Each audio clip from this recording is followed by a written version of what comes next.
Friends, मैं प्रभुदयाल यादव एक बार फिर से आप सभी का स्वागत करता हूं अपने YouTube चैनल देव क्लासेज में। हमने पिछले वीडियो में बात की थी बहुपद की। आज प्रश्नावली पढ़ेंगे 2.1 कक्षा 9th की। तो शुरू करते हैं आज का वीडियो। प्रश्न नंबर 1 है, निम्नलिखित व्यंजकों में कौन कौन एक चर के बहुपद है और कौन कौन नहीं है। तो दोस्तों, हमने बात की थी कि कौन सा व्यंजक बहुपद होता है, जिसकी घात पूर्ण संख्या होती है वो व्यंजक होता है। दोस्तों, यहाँ है एक चर वाला बहुपद, एक चर के बहुपद।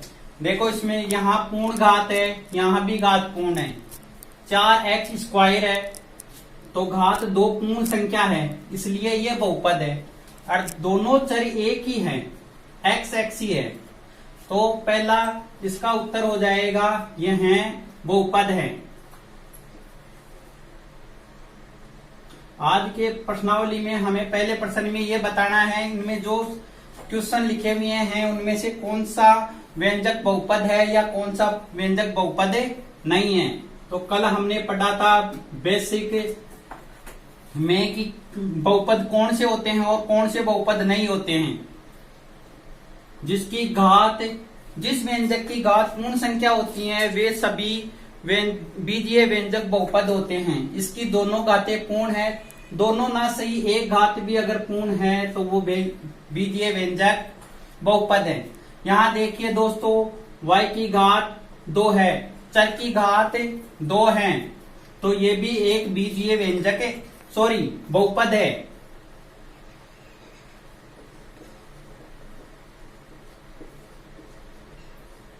ये भी एक बहुपद है। यहाँ देखिए दोस्तों, 3√t प्लस √2, यहाँ 3 अचर है और t चर है और उसके ऊपर रूट लगा हुआ है। अगर किसी चर के रूट आता है और रूट को हटाए तो उस चर की घात 1/2 हो जाती है।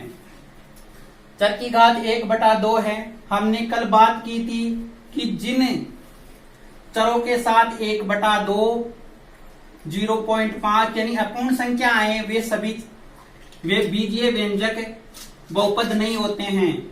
तो ये बीजीय व्यंजक बहुपद नहीं है।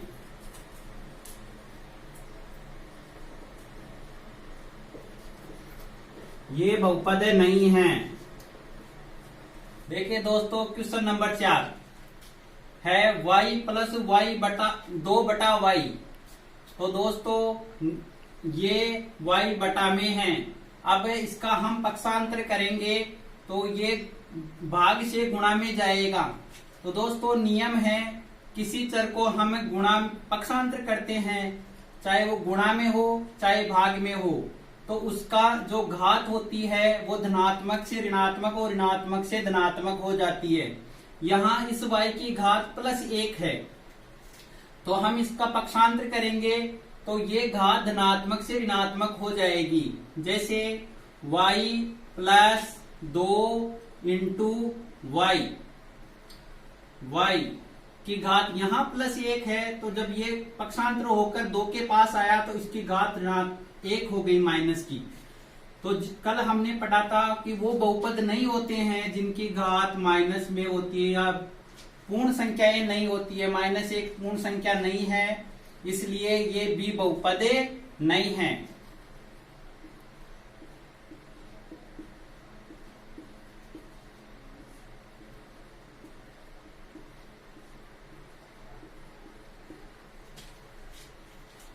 क्वेश्चन नंबर 5 पहले प्रश्न का आखिरी पॉइंट, x की घात 10 प्लस y की घात 3 प्लस t की घात 50।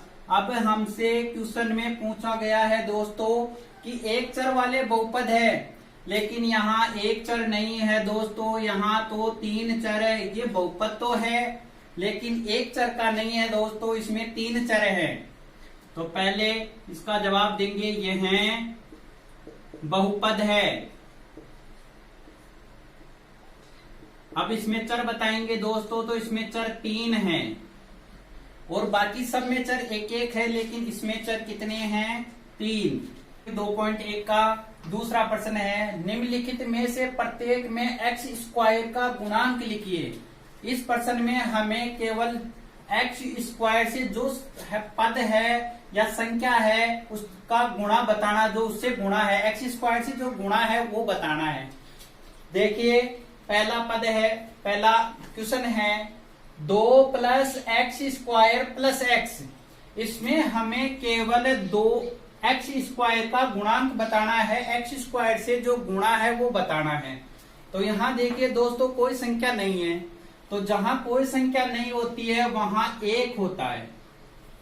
तो 2 एक्स स्क्वायर का गुणांक दूसरे के पहले क्वेश्चन में हो जाएगा 1।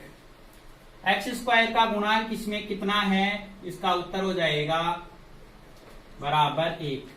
केवल एक्स स्क्वायर का गुणांक बताना है जो एक्स स्क्वायर से गुणा है। तो यहाँ दोस्तों एक्स स्क्वायर का गुणांक कोई नहीं है, तो वहां जहां कोई संख्या गुणांक में नहीं है वहां 1 है।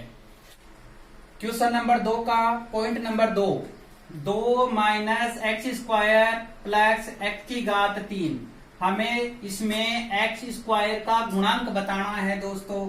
तो एक्स स्क्वायर का गुणांक यहाँ भी कुछ भी संख्या नहीं है, जहां पर कोई संख्या नहीं होती है वहां पर 1 होता है। तो इसका उत्तर हो जाएगा दोस्तों एक्स स्क्वायर का गुणांक माइनस का 1 है। यहां पर एक्स स्क्वायर का गुणांक माइनस 1 है। अब प्रश्न नंबर 2 का पॉइंट नंबर 3 है पाई बटा 2 एक्स स्क्वायर प्लस एक्स। इसमें हमें एक्स स्क्वायर का गुणांक बताना है।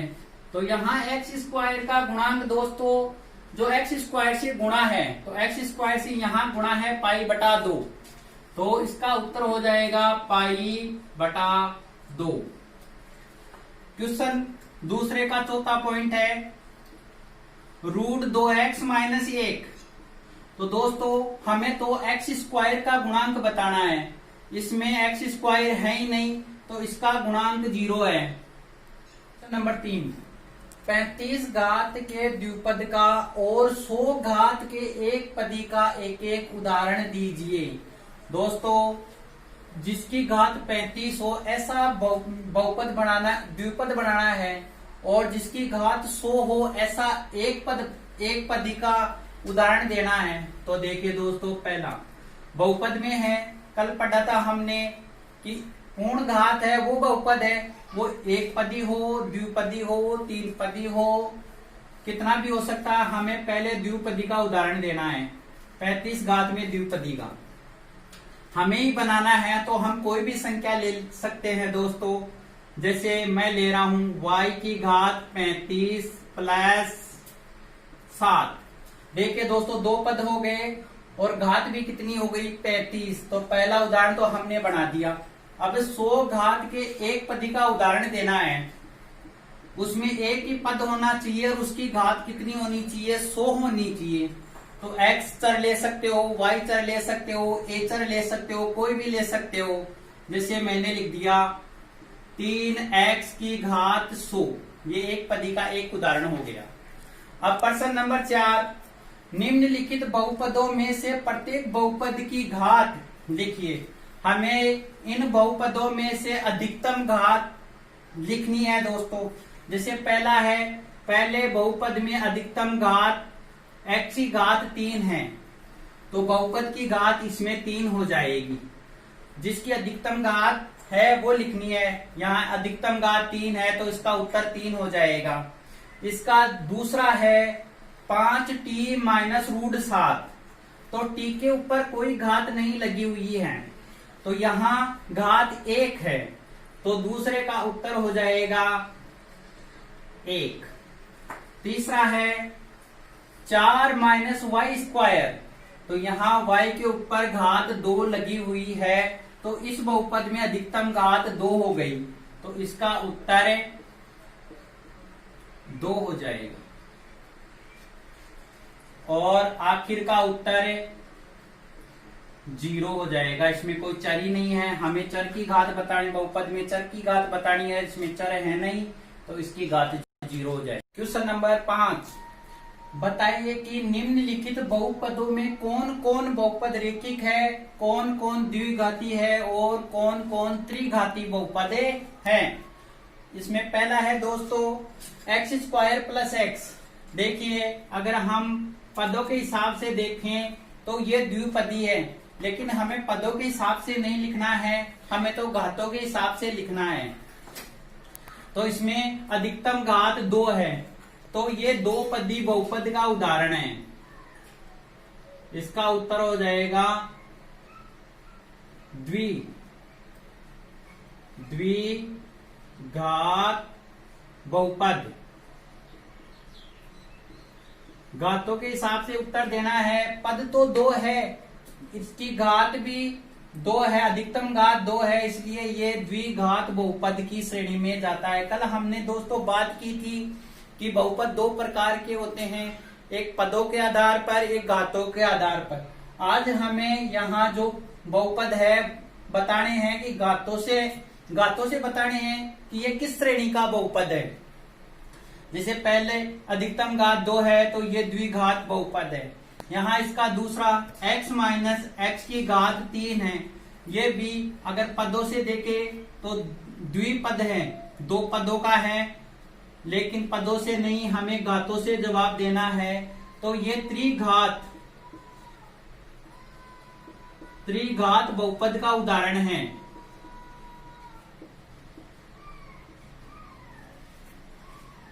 आगे देखिए दोस्तों y plus Y square plus 4। इसमें पद तो 3 है, लेकिन अगर चर की घात देखें तो अधिकतम 2 है, इसलिए ये द्विपदी का उदाहरण है। ये द्विपदी का उदाहरण है।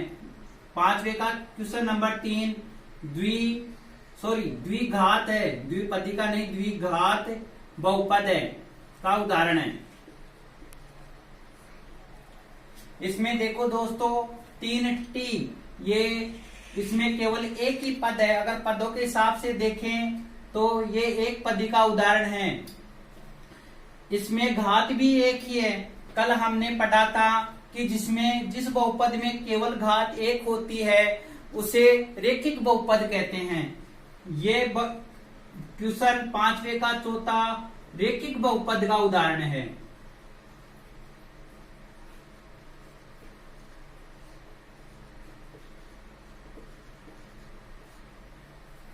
इसमें क्वेश्चन 5वें के 5वें में पद तो एक ही है, लेकिन उस पद की अधिकतम घात 2 है, तो घातों के हिसाब से ये द्विघात